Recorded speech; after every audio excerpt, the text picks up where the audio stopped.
Je l'apprécie de plus en plus. Vraiment une surprise pour moi cette année. C'est beaucoup d'essais-erreurs. What? Je suis une basic white girl, puis ça me va. Allez YouTube, aujourd'hui je vous retrouve à l'occasion de ma fête de 23 ans avec 23 choses que j'ai apprises en 23 ans. Ça fait maintenant 5 ans de suite que j'ai fait cette vidéo-là. J'ai commencé à ma fête de 19 ans. Juste à vous présenter un peu qu'est-ce que j'ai appris au cours de cette année-là, des leçons de vie que j'ai eues, soit de ma vingtaine, des choses que j'ai appris sur l'univers en général ou sur moi-même dans la dernière année. Fait que chaque année on rajoute une chose. Cette année on est rendu à 23 puis ça devient difficile de trouver 23 choses. J'aime ça vous partager ces choses-là parce que j'ai l'impression que beaucoup de fois vous pouvez relate avec moi ou on peut partir des discussions dans les commentaires par rapport à ces sujets-là. Sans plus tarder, c'est parti avec les 23 choses que j'ai apprises en 23 ans. Numéro 1. If they wanted to, they would. Et ça s'applique dans beaucoup de situations. Je l'ai gardé en anglais parce que ça veut tellement tout dire, c'est self-explanatory. Mais en gros, que ce soit en amour, en amitié, si quelqu'un veut faire quelque chose, il va le faire. Puis s'il le fait pas, c'est parce que ça ne tentait pas.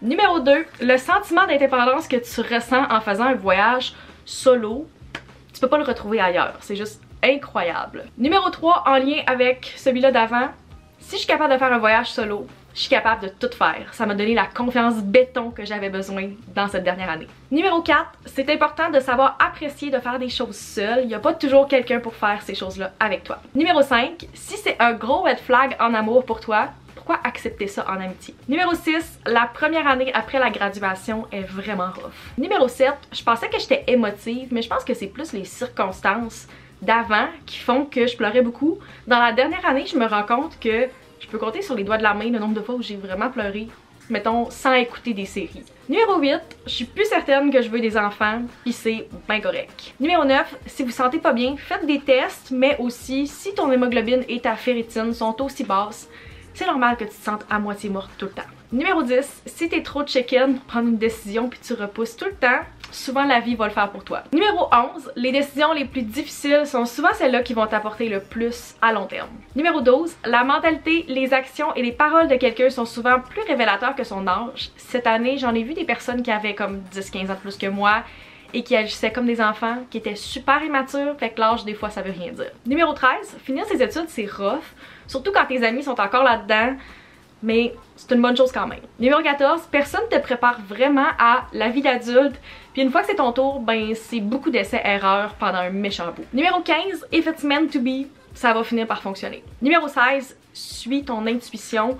Chaque fois que j'ai pas écouté mon gut feeling, je finis par regretter. Au fond, on le sait c'est quoi la bonne réponse, même si c'est pas nécessairement la réponse qui est la plus logique. Numéro 17, dans une toute autre ordre d'idée, écouter du Taylor Swift c'est approprié dans tous les contextes. N'importe quel contexte, il y a toujours du bon Taylor pour accompagner ça.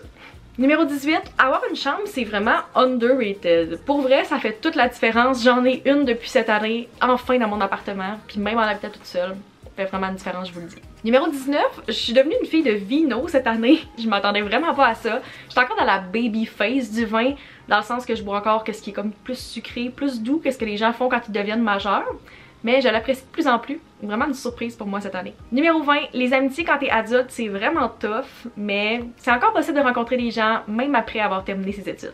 Numéro 21, c'est correct d'être basic si c'est ça qui te rend heureuse. You do you. J'adore le Aritzia, le Starbucks, le Lululemon, ces choses-là. Puis c'est correct. Je suis une basic white girl, puis ça me va. Numéro 22, je me rends compte qu'en vieillissant, je me transforme peu à peu en ma mère. Et finalement, numéro 23, le changement c'est épeurant, mais c'est souvent pour le mieux. Fait que c'est tout pour les 23 choses que j'ai apprises en 23 ans. J'espère que vous avez apprécié, peut-être que vous avez appris des choses qui sont similaires à moi. Ma 23e année a été remplie de beaucoup de changements, beaucoup de transitions dans ma vie, mais je suis super reconnaissante parce que ça me shape en la personne que je deviens. Je suis maintenant une full-fledged adult. J'ai mon appartement, je suis indépendante financièrement. Fait que j'ai hâte de voir qu'est-ce que cette 24e année va m'apporter. What? J'espère que vous avez apprécié. N'oubliez pas de vous abonner pour ne pas manquer d'autres vidéos comme celle-là. Et on se retrouve dans une prochaine vidéo. Bye!